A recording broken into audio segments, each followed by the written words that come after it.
On passe à table sans tarder avec notre recette du week-end. On profite en ce début de printemps du retour de l'asperge verte pour la cuisiner en famille. Direction les Bouches-du-Rhône pour la récolter avec Noémie Dahan et Christophe Larocca.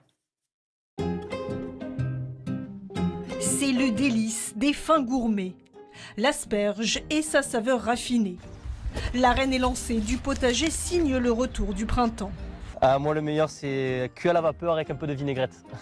Vapeur, poêlée, braisée, elle se décline à l'infini et inspire les amoureux des bons produits.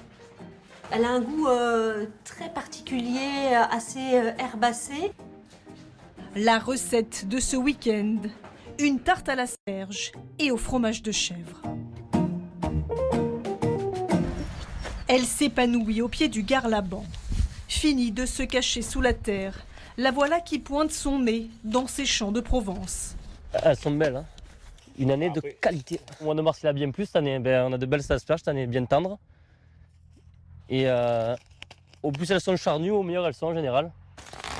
La récolte a démarré début mars. Elle se fait à la main. On prend le couteau, le but c'est de le planter dans la terre, d'aller couper l'asperge en dessous.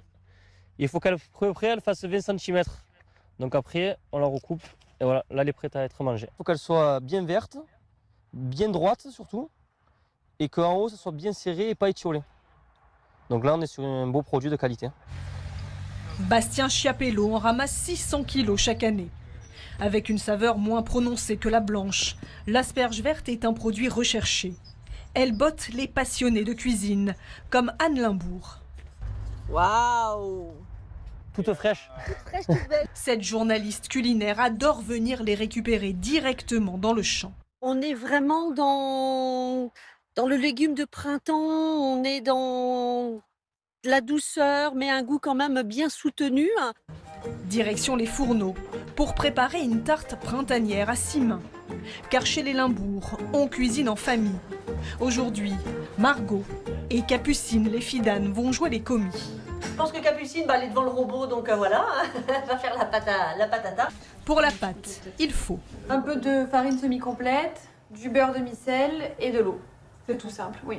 Pendant ce temps, Anne et Margot nettoient les asperges, les pellent et les découpent dans le sens de la longueur. Et on va étaler la pâte qu'on a mis au frais tout à l'heure. Une demi-heure après, hop. Une fois la pâte dans le moule, Anne va préparer le fond de tarte sur lequel reposeront les asperges. J'ai acheté un bon fromage de chèvre, voilà, frais, pour l'assouplir. Je vais rajouter un petit peu de crème fraîche. Donc j'ai dit un peu, hein. Voilà. Pour faire vraiment une belle texture onctueuse. Elles étalent cette préparation, y rajoutent de la poitrine de porc, une option facultative. Et là on va installer en fait nos asperges. L'idée c'est que ce soit une tarte jolie comme ça. Quinconce. Ouais, c'est beau comme ça. C'est joli, hein? Ouais. J'ai l'impression qu'on a toujours été dans la cuisine. Donc on a toujours aimé depuis petite faire à manger. Après on était trop contente de goûter le gâteau qu'on avait fait avec maman. La tarte va cuire 30 minutes Et là, il nous reste plein d'asperges. dans un four chauffé à 180 degrés. Il me semble que c'est ok. Non, elle est belle. Elle est bien dorée, allez. Il suffit désormais d'y ajouter une touche finale. C'est de faire un petit dôme.